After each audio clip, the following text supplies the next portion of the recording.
So, our question for today is how do I start or keep a conversation on a date? Comfortable here. Now it's getting to get good. Are you set up now? I'm getting there. My Oh, mug's not connecting to my phone. your mug? Yeah. Oh, I thought that was the warm up tray, but No. that's not the charging tray. No. I just saw the light on the mug. I keep on forgetting. Yeah. This is just on the whatchamacallit. It's not on the. That's all right. I got the standard boring man mug. Yep. So, we're back. A little hiatus for a bit, it seemed. Feels like it, but it hasn't Feels been like one. it, but it hasn't been. That's what that cold weather does to us as we once again talk about weather. I'm just Feels looking like at feels like it's been off time for Stalker back there. I know. She's She like just a creeper she's back over there. there just looking like she's evil eyeing. She's mad that I have hot chocolate. She can't get any because it is hot And you're like chocolate talking weather. about her, and then you're like, they're behind me right now, aren't All they? right. She's like, they're like a ghost back there. They're listening. Yeah. He's where he normally is. She's usually down here between our feet, but she's back there staring at us like she wants to make commentary. Like she's a creeper. Right. Which is very scary. I'm afraid she'll She's take my scared. soul Don't if I look at her. I know. You know I don't like to stare her in the eyes because I don't want to have a Freaky You don't Friday want that Freaky moment Friday with her. Those moment. burn doodles have human eyes, and I don't want us to switch They have places. serious human eyes. And they're very judgy human And, eyes. If anyone here has a burn doodle, you can a test. yeah, You can concur. that they have very human eyes. Very human And eyes. they're very judgy human eyes. Yeah. I'm just gonna lay Nope. down now. So Oh, she's on the So chill. we're back to answer some questions, Yep. I was shifting our perspective. speaking of questions in relationships and dating. Mm-hmm. I had a meeting earlier today, Mm-hmm. and it was someone that I was talking to because we were out somewhere. He saw one of the hats I made. He talked Yeah. about the hats. He liked the hat. On some level, that conversation actually sparked off the idea of going out there and maybe even looking more into potentially selling my own hats and stuff of that nature. But he said he wanted to learn and he wanted to apprentice, and it was just in passing. But he did reach out and he did contact me like I asked him to, and so we sat down and we're sitting there and we're talking and we're going through some stuff and we're just finding things out about each other. And when I'm sitting there, this goes back to what I've said before in the past, kind of, where we're sitting there, we're talking, we're conversing, we're having we're just sitting there, and it's essentially it's networking and getting to know each other. Mm-hmm. But as I'm asking him questions and he's asking me questions, I'm also sitting there thinking like, see, this could be a first date. Like I this, mean, essentially, it it's is like a essentially first like date. a first date. It's the first time we're meeting each other. We're trying to figure out who the other person is. We're finding out some basic information about each other and intent and what you want and who you are as an artist, who I am as an artist, and just information like that. It's the same thing as going on a first date. And I feel as though people do this all the time in their work life. Yeah. And then they carry it over to their romantic life and they completely freak out about it Yeah. and make it harder than it is. Yeah. I agree. So were you nervous for this first date? No. I can remember the No. first date with you. And I mean, I get why the nervousness is there though. Cuz there's always the romantic element. When it is about dating and relationships, there's the forever element. When it's networking, Right. there The is not stakes are the different. yeah, it's not the when it's a business thing, you're not thinking about forever. You're just thinking, is this person good for business?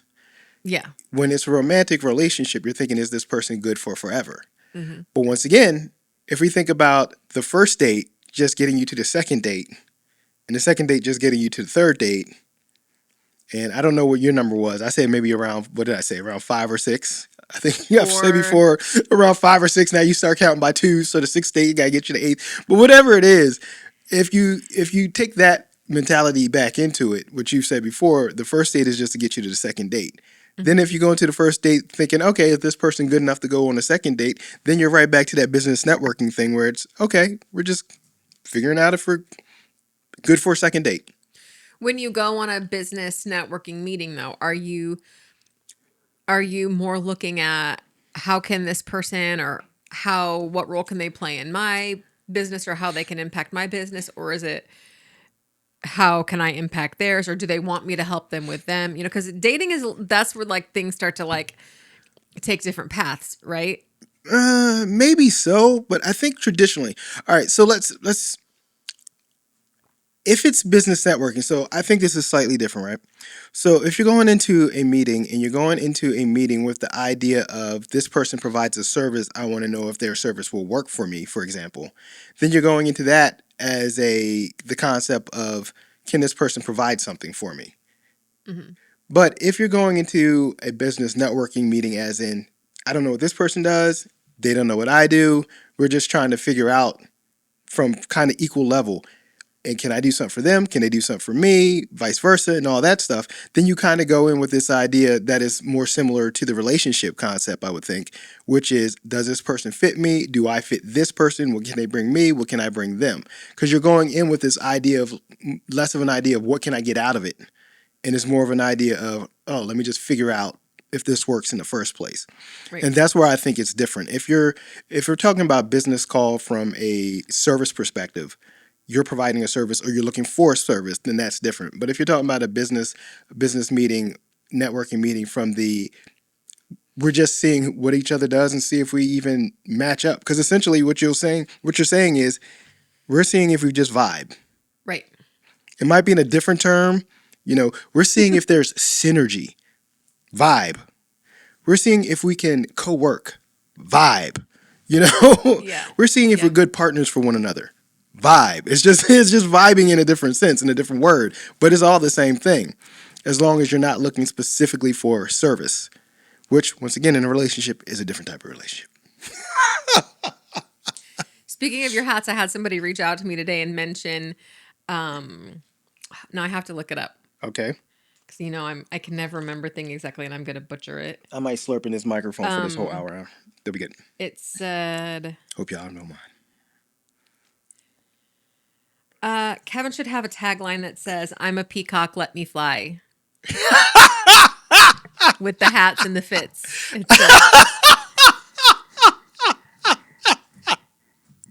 That is funny. That said, was coming from our post. Gonna have to let him know that. Yes. I'm loving it. Yeah. I tell them I said thank you. Tell them I'm probably using that. I don't care. Do peacocks even fly? I don't think they even fly, but whatever. I'm using it. I don't even care. That's they do a little bit. Let's say they don't. That even just makes it double. Is that a double entendre? Not really, but that's a duality in the meaning. Because see, a peacock should be able to fly. So let me fly. I've seen one like in a low branch on a tree at the zoo. In a low branch? So they could fly enough to get up there. Right. It can get off the ground. It can get off the ground. But they're not like taking a long trip. They're like, look, we are better than penguins, so. Yeah, they're carrying a lot more than penguins. Yo, for real. Yeah, I like that. So I had to let them know that your hats are all handmade by you. One of a kind. One of a kind. Yeah. They might become several of a kind now if we want to sell somebody. I think I also said but like singularly totally designed. And you know me, I want to be in comfy like leggings and a sweatshirt and sneakers. And and you want to be like that. To the point that we've made the trade-off that every now and then I wear athleisure and I try to get you in heels every now and then.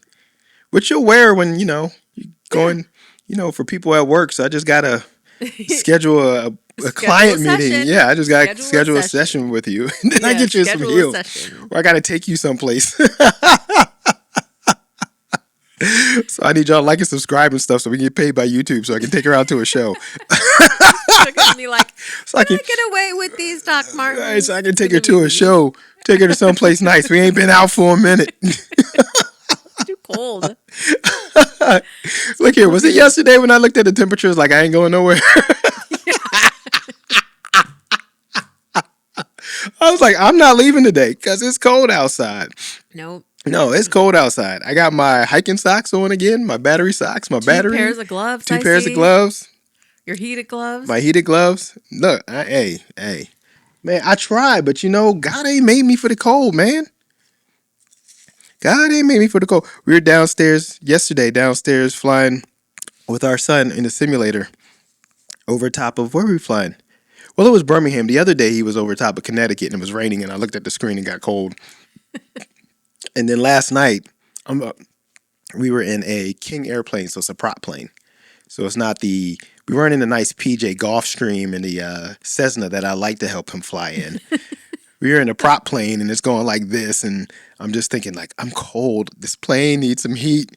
We're in our basement, but I'm like, this plane needs some heat. I went down there after I got home from the office. You were all like hunkered down, wrapped up in a blanket and everything else. This plane needs heat. Okay. What you got? So our question for today is, how do I start or keep a conversation on a date? Oh, man, we should have another one. That's an easy one. I think that's an easy one. That's the easy one. All right, if you haven't seen... But some people do struggle with this. I agree. So. I mean, I agree. I still think it's easy. Here, take another one. Just don't read it yet. I'll give the shortened answer, which is the thing I would say for that. The trick I always say for that is, and this is a trick I'd use in facilitation when I wanted to process information out with somebody. So if I always wanted to get some information that was deeper, these high order thinking skills, and I don't want to get too deep into that, but it would help me get to different levels of thought without having to go through a whole rigmarole of finding the best question. And it's real easy. People have heard it all their life. You can just ask why. Why is that? Why do you feel that way? Why do you want to do that? I really understand why is the reason behind that. You can ask why. It allows for depth. Like, why? Yeah, you got to ask it with the right tone. This goes to my communication pie thing. That tone is terrible. Why? Why would you want to do that? That's why we don't think about it as a legitimate question, because when kids do it, it's annoying as crap because they do it in that tone. It's like, oh my gosh, because I said so, is when you finally give up and you resorted to your parents' answer. Yeah, then you're like, I'm a terrible parent. I can't believe I did that. I said I never did. Yeah. I get it now. I get it. I know why they did it. But no, if you go... Now, why is that? That's a lot different than why. But some people need to know. Right, you know, cock your head to the side, give him a dumb dog look him in the eyes. Maybe not that, but why is that? Why do you feel that way? That's interesting. Why do you have that opinion? Some active listening along with that. Yeah. Oh, so you like to travel to this location? Like, what is it about that place that you like? Paraphrasing with a phrase is a beast too. So what I hear you saying is blah, blah, blah. What I hear you saying is you really like to jump off of mountains? Just go up on the end. You got a question. Oh, wow. Really? So you like that movie? Question. Now somebody's going to be like... So you like that movie? That could very much be a question regardless of the tone. No, if you say, so you like that movie? That's judgmental. Still a question. But you went down on the end, which is a statement. Your tone went down, so you like that question. Another way to keep a conversation is to ask open-ended questions. Do not ask avoid yes or no. Questions. Avoid yes or no. Ask open-ended questions. A simple statement of "Tell me more about that." Tell me more is a great one. I love that one. Interesting. Right. Tell me more. Going back to the open-ended question. Do you have a trick of how to make a closed-ended question open-ended real easily? Oh, I wish I would have had time to prepare this because now I feel like I'm put on the spot. I'm sure that I know. I mean, that's the point of why we don't know the questions, though. So you are put on the spot. So it's an authentic conversation. So it's a conversation. Otherwise, we can prep for it. We don't prep for these. I got one, but I'm going to wait to see you come up with one. Do you have like a really common yes or no question? That somebody can ask? Yeah. How many siblings do you have? Well, no, that's not yes or no. Do you like to go to the movies? We'll steal the movies one. A simple way to do that then would be like, what do you like to do in your free time? See, you changed the question entirely. Here's what I'm thinking. Let's say the question's in your top of your head and you can't figure out how to reword it. Then do you like to go to movies? If you put how in front of it instead, how do you like to go to the movies? Or how do you like to see movies? Now it's taking the same question, but it's given multiple interpretations. Like, how do you like to go to the movies? That's once again, what do you mean one is better than a yes or no, but two, at least it's open-ended. How do you like to go to the movies? Well, I like to. That could be taken as a person who's like, I don't like to go to the movies, or I like to go to the movies that has like the lounge chair and sits back, or whatchamacallit. I like to view a movie. Or you're gonna get the person who's gonna be like, and In a car? That would be me. That's what I'm thinking. But different interpretations, right? But here's the thing. You're talking about having a conversation off of it. So what if somebody says, how do you like to go to the movies? And then the person says, I'd be like, what do you mean by that? oh, well, you would be. You can just roll with the script. We already developed the script like 2 seconds ago. You can just roll with the script. Okay, just say sure. In a car. You just said I would say in a car. And then when I fed it to you. Why are you yelling? And then when I fed it to you, you were like, why would you ask that question? I thought you were playing like real life. I was. You just said you would say in the car. I could start over. You could be here all day. I said, how do you like to go to the movies? In a car? Yeah, that question made no sense then. It's kind of awkward, isn't it? See? Remember? See? You'd be like, awkward. Exactly. See, I'm building on things. That's what I was saying. I was trying to get there with I was trying to lay it up to you. You took that out. I never asked that question. I'd be like, in a car? I'm not going to say it's a perfect rule, but I do think if you throw in how in front of that yes or no question. Or it could just be like, what do you think about going to the movies? What do you think about going to the movies? That's good. You know. Or going to the movies sounds like we're really old-timey. I mean, it was the first thing that popped up in my head, so I just picture. Well, that's you. I ain't picture show. That sounds old like that. Old-timey picture show. So a good way to. Do you like to go to sporting games? But what about starting a conversation? Yo, what's up? What if it's starting a conversation like you're going to strike up a conversation with someone in the wild? In the wild. Yeah. I think that's a good question for you to answer. Because I started out with that question. But I'm the one that thought of the question. I'm asking you. That means you should have an idea of the answer. Go. Go. In the wild. I don't know. Let me see what's the best way to approach this? Because first of all, I don't have a good solid thing here. Because for me, in the wild is observe something that's actually happening in the wild so you can comment on something that's a like circumstance at the moment. That would be my thought process. So in the wild, for example, here might be something about the color of the chairs or something about the lights or cameras or the dog back here scratching herself.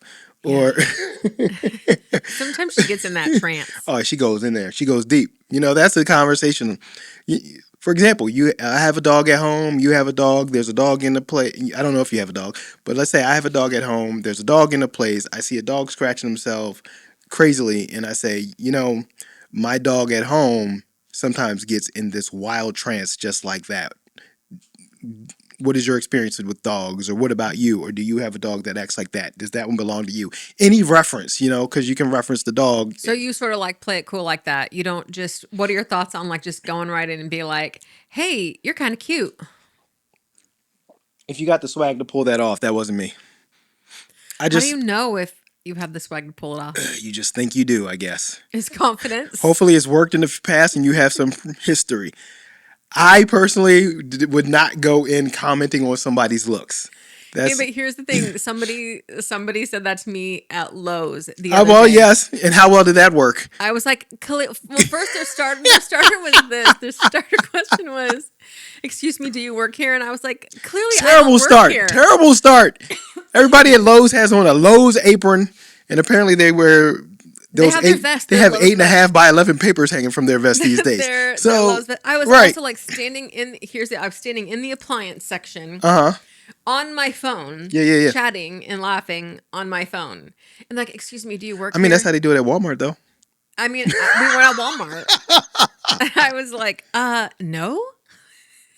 How do you like to go to the movies? No. Oh, well, you're really beautiful, and I was just gonna be like, you're interrupting me, because that doesn't do anything for you. The you're beautiful doesn't. Here was my thought. Here's my thought. As a male walking into the picture, it'd be something different. For example, a couple weeks ago doing a show, and I was changing my shirt, thought nothing of it, just took my shirt off, put another shirt on, which, you know, is still for me very different because usually I would have walked around the back of the stage. I was on stage. I just changed my shirt. It's not something I generally do. But somebody somewhere whistled. And I said, I was like, was that you? And you're like, no. And for me, it was kind of funny. You know, for me, it was kind of funny. Okay, somebody gave me a little cat call. All right, I'll take it. I'll take it. Ain't normally what happens. But as a male, you generally don't have a lot of people who walk up to you and say, "Hey, sexy," or "Ooh, I like your legs," or "You have great eyes," or "Can I rub your shoulders?" or whatever. Oh, can I rub your shoulders? I don't know. Well, I'm not That's saying. creeper. Well, that's definitely creeper. But I'm saying what I'm getting. Who are you? You better be a masseuse. And I'm talking about at a place that doesn't have black windows. You better not be saying.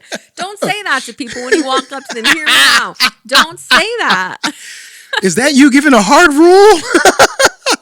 That was a hard rule. Don't say that. Excuse me, can I rub your shoulders? Absolutely not. Get out. Get out. Have someone walk you to your vehicle. Preferably with a bat. But I mean, I think for me as a male, it would be different if somebody walks up to me and says something specifically about how I look. I think as a female, that is usually the first entrance that many men make, which is why I try to avoid an entrance that is based on how you look.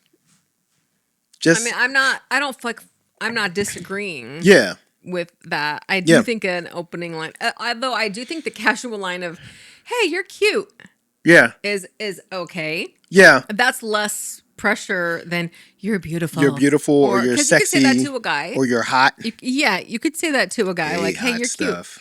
cute." Yeah. Oh, yeah. You're kind of cute. You here by yourself? That would have turned me the wrong way too. You have to have, to have the swag to pull it off, and you have to have the swag to receive it. I would let them call me cute, but then we'd have to have a conversation about the word cute. You don't like the word cute. I do not like the word cute. So do I look like a 5-year-old? What do you mean I'm cute? Yeah, you don't like that word. Oh, so I look like a puppy. What do you mean I'm cute? What does cute mean? Yeah, so striking up a conversation could like in the wild, could simply be referencing something that's going on wherever the environment is that both of you are. For me, I think I like to approach the strike up the conversation thought process as in, let me go ahead and draw us into some similar situation, shared experience immediately. So I'm not as much of a stranger. And I don't know if that psychologically means anything, but I feel like it does. So if I'm going to walk up to you and I'm just some stranger who walks up to you and says something to you and hits you with the same opening line that so many people have hit you with, or a similar opening line that so many people have hit you with, then I'm just another guy who's walking up hitting on you. If I can come in and say something that's like, okay, we're having a shared experience. Hi, this is funny. Let's go ahead and get to something. And now I can go ahead and break the ice first before I start hitting you with the other stuff. I feel like that was more my style. That's more my style, even in the business networking sense. But that is more of a realistic style for who I am. You know? Yeah. Yeah. I was just thinking about that. And I tend to be someone who would, in a non-romantic type way, would say something to someone like, "Those glasses look really cute on. Like, you're really rocking them." Yeah, really You rolling with the compliments. Yeah, those off. Yeah, but I was thinking, like, I don't think in a situation where I would find the other person attractive, or that I would want to like get to know that person. I don't know if I would do that. Which is kind of crazy, right? Which is that's interesting, because what that comment does is it opens a nice door for you. I mean, it really does. I say stuff like that all the time. All the time. To people. All the time. Random people. All the time. It does open a nice door, because it once again, it breaks the ice in a nice way, but you're also starting out with a compliment. But I think because of how you say it, people also know you're starting out with an authentic compliment. You're not just saying something to be nice. It doesn't sound like you're just saying something to be nice. It sounds like you're saying something you actually feel, which is a nice approach to it. What do you think that disconnect is, though? Like, I don't know if as I'm thinking about it, I don't know if I would say that to someone that. How many times have you walked up to somebody in public to try and start a relationship with them? Oh, not very often, if ever. Then that's where your disconnect is. That was easy. Next. Ding, ding, ding. Found it. That's why I didn't get married till my late 30s. That's what took so long. I mean, I would go up and talk with people and chat I'm with people sure. and stuff like that. Yeah, I'm sure you had no problem. You don't have a problem walking Yeah. up and talking to people. But I think when you do that, you are thinking about it from the sense of dating or a relationship or something of that scenario. You're No. just walking up and talking to them. And so you didn't make that connection that, oh, this could be my entrance for a romantic relationship. I also think that's different between at least gender roles when we were growing up. I still think those gender roles still apply today. I think there's much less of a stigmatism. Is that right? Stigma? A stigma. Yeah, I'm like, wait a minute, stigmatism is for the eyes. A stigma. Astigmatism is for the eye. That's still somewhat of a stigma for women necessarily walking up and speaking and starting the conversation, starting that thing with guys. And I think a lot of males still feel that is a part of the male role and male responsibility to start that conversation in a public situation. And so we're brought up when we're young. It's just natural for us to think, okay, we have to walk up to somebody. We have to shoot our shot. We have to just say something. We have to, if we see somebody we're attracted to, we have to go up and say something. We have to. I think along women's line, you can tell me if I'm wrong here, but you have that thought process more so of, oh, well, if I meet somebody here, I will. And if I don't, I won't. But, somebody's going to walk up to me and talk to me if they want to or something of that nature. It's more of a passive role than the guys who have to take in a sort of aggressive role. So we're in this thought process of what is our line? How do we approach? If we see somebody, do we go say something? Do we not? Do we go say something? Do we not? We're sitting back there in the back getting anxious because we see somebody at the bar thinking that process. This is that chess and checkers, by the way. We're sitting up there at the bar or in the party thinking about this and wondering if we need to panic. Dang it, that thing is blinking. Oh. Thinking if we need to panic or if we need to worry.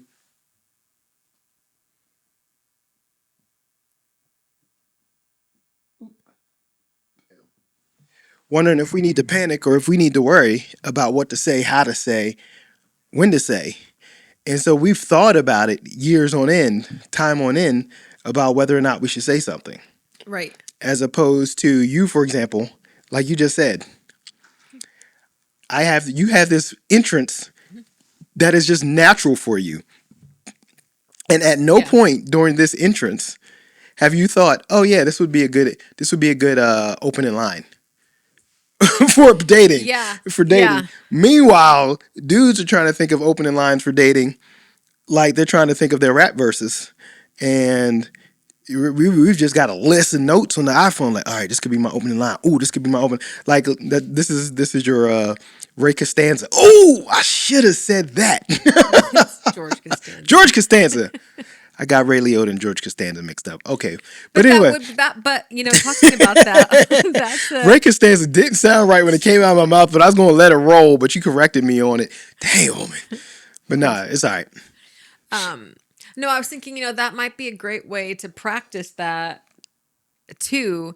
Is just going up and like Just talking to complimenting people. somebody on something. Like, it doesn't matter. Like, just practice it on anybody that you see something that catches you. Because as we're sitting here, I'm thinking even now, like, do I say that to women more than men? And I probably do. Yeah, you do. I probably do. And I can acknowledge that there are times where you said that to a woman, and I saw something similar on the woman, either the glasses or something else. We'll tend to spot different things. Mm-hmm. Plus, when somebody's look put together, it'll be like top to bottom put together. So the hair will be a bomb, that glasses will be bomb. They'll have this nice jacket on. You're like, dang, this person just looks cute. What should I compliment them on? But you might compliment them on something, and I might say nothing for the same reason you don't think about it is the same reason I don't say something, which is I don't want them to think I'm hitting on them or saying something improper when it's really like, no, you just look really dope in that outfit. So maybe that is a way to start practicing those conversation starters just by going up to people and complimenting them when you have like, that's it. Like you have nothing else to say. You're just like, hey, I just wanted you to know, like, I saw that, I noticed that, and like, you're rocking that. I'll say that about a person's haircut. Yeah, you will. What if they're wearing a color that I think looks great on them? If they're wearing some fun shoes, anything. Like, I'll comment on anything. Here's one thing I will say: if it's a male going to female, I would think that there might be some limitations on where you put that. And what I would say is better to do than to not do. So if I went and said, hey, that dress looks nice on you, that can sound a little sexual.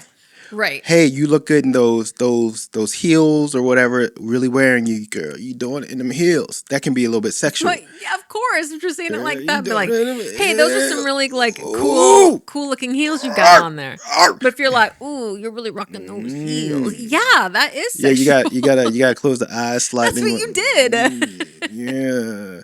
But what I was really getting at is complimenting on something unsuspecting.